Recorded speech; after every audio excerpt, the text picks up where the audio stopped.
this video, I bought some of the absolute cheapest controllers I could find, and I'm gonna be trying them in Fortnite. I definitely don't think a $240 scuff controller fits that criteria, so let's go ahead and get rid of this thing. For the first cheap controller, I have this thing. This is called the powera Enhanced Wired Controller. powera makes a few good inexpensive controllers, but this one is the absolute cheapest one that they have. This controller is made for Xbox, having the standard Xbox shape and layout, but it has a few more features compared to the standard Xbox One controller. The first feature being this sort of diamond textured grip that it has built into the back of it. Then it has this cool sort of metallic D-pad. It has a headset dial to adjust game audio or to mute your mic right there in the middle of the controller. And the absolute best feature on this controller is the two built-in extra buttons on the back of the controller. And you can reprogram these buttons to whatever you want. And this controller actually comes in a bunch of different really cool colorways, but the cheapest colorway that they had was this white one, which they call the Mist. You get this entire controller for only $26. That's actually pretty insane. I think that's the cheapest controller I've ever heard of.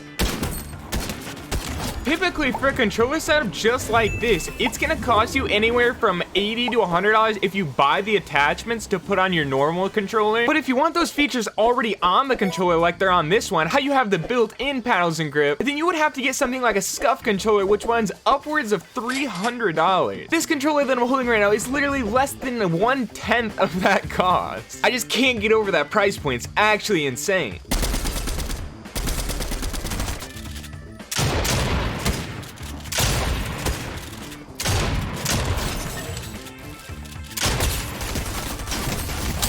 powera, who made this controller, also actually makes a $60 controller. And I mean, if the features of this controller are this nuts, you can imagine how good the features are on the $60 controller. And that controller is going to be featured later in this video.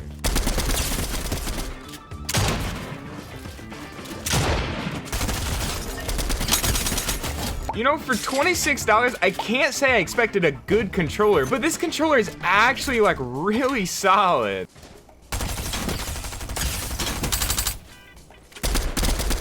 Typically, when you get a really cheap controller like this one, it has a lot of input delay. The button stick, there's always something wrong with it, but so far, this actually feels like such a solid controller.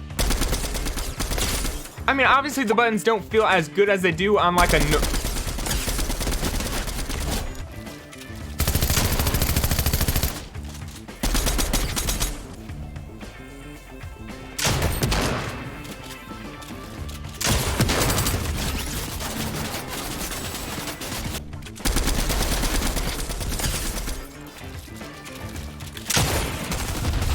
Oh, that was the last guy? I had literally no idea. Let's go. First game on using this controller. Actually, first time ever using this controller. Almost 30% accuracy there. That's pretty solid. Now it is time for the second cheap controller of this video. But before I do that, I just want to remind you, if you're enjoying the video at this point, please don't forget to drop a like on it. If you haven't already subscribed, do that. And if you want to show a little extra support, you can use code Carter2K in the Fortnite item shop. So the second cheap controller of the video is this one. And this thing is called the Turtle Beach Recon. It's once again an Xbox One controller, having the standard Xbox design and button layout. But similar to the first controller, this one also has some cool features on it. The first and most noticeable is all the controls on the top of the controller. This is literally like an entire audio mixer right there on your controller. You can change between game and party chat, you can change the game and chat volume mix, you can monitor your mic, you can change your presets, you can mute your mic, it can give you bass boost. There's even a feature that's called superhuman hearing, and that makes all those super important in-game sounds like footsteps or reloading or healing even louder and more noticeable, so you always know where people are. The next feature is the super nice gray rubber grip it has along the legs of the controller, and it also has grippy textured triggers and bumpers for a more comfortable feel. And it has this kind of unique D-pad design, and once again on the back of the controller we have a beautiful set of two built-in extra buttons that you can use to set to whatever you want. And the Turtle Beach Recon comes in at $45. On first impression of this controller, I can say that it definitely feels really nice to hold, and I actually think the thing that makes it so comfortable is kind of the grippy texture of the triggers and the paddles. But similar to the first controller, this controller can also only be used while plugged in.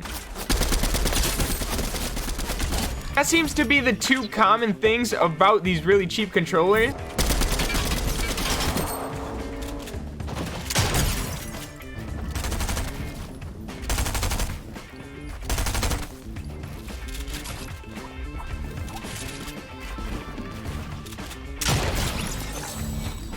first thing is that it seems like all these cheap controllers always have to be plugged in, and it also seems like all cheap controllers are made for the Xbox One.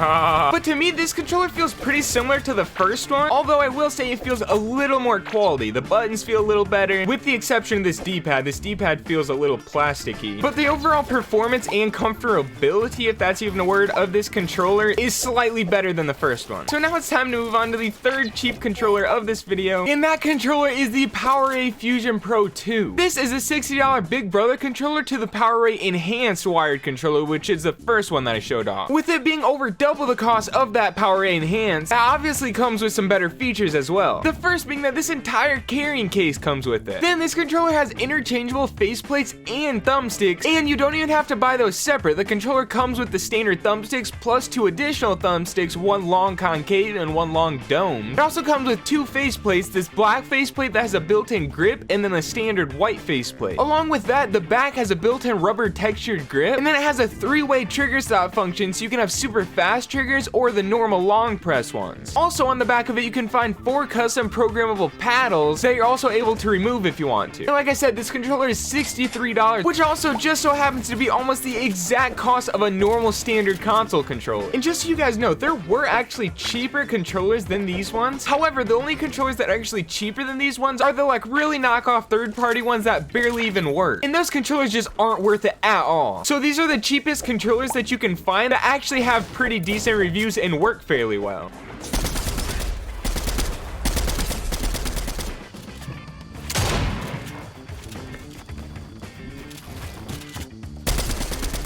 This controller is also the heaviest of the 3 that I'm trying in this video by far.